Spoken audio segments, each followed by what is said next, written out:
Zee 24 तास एक पाऊल पुढे। नारायण राणेंच्या बालेकिल्ल्यात आज उद्धव ठाकरे यांचं शक्ती प्रदर्शन होणार आहे।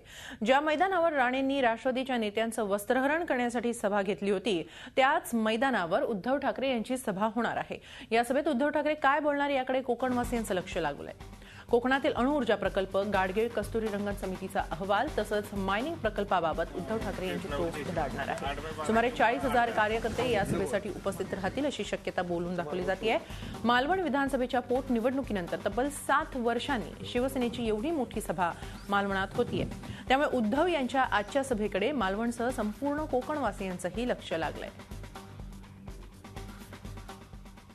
शिवसेना पक्षप्रमुख माननीय उद्धवजी ठाकरे जाहीर सभेच्या निमित्ताने सिंधुदुर्ग मध्ये येत आहेत। रत्नागिरीमधले रस्त्यांची दुरावस्था आहे।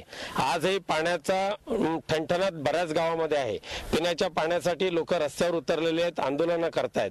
ह्या सगळ्या प्रश्नावर माननीय उद्धवजी हे अधिकारवाणीने बोलतील आणि कोकणवासियांना त्यांच्या शब्दामध्ये, त्यांच्या भाषेमध्येच कोकणवासियांना आधार देतील अशी मला खात्री आहे। सैनिक आणि कोकणवासियांचं या सभेकडे लक्ष लागून राहिलेलं आहे। आपण याबाबत अधिक माहिती घेऊया आमचे प्रतिनिधी विकास गावकर यांच्याकडून। विकास, 7 वर्षांनी तब्बल शिवसेनेची एवढी मोठी सभा मालवणमध्ये होते किंवा त्याबद्दल किती उत्सुकता आहे शिवसैनिकांमध्ये आणि नेमकं काय बोलतील उद्धव याकडे सगळ्यांचं लक्ष लागून राहिलेलं आहे। काय अधिक माहिती आहे? नक्कीच हेमाली, ही जी सभा होते या सभेकडे सिंधुदुर्गसह संपूर्ण कोकण पट्ट्याचं लक्ष लागून राहिलेलं आहे। कारण 7 वर्षानंतर अशा प्रकारची मोठी सभा शिवसेनेची होते। आपल्याला माहिती आहे की नारायण राणे शिवसेना सोडून गेल्यानंतर कोकणात शिवसेनेला मोठी वाताहत लागलेली होती। मात्र आता नजीकच्या काळामध्ये शिवसेना वाढते असं चित्र दिसतंय।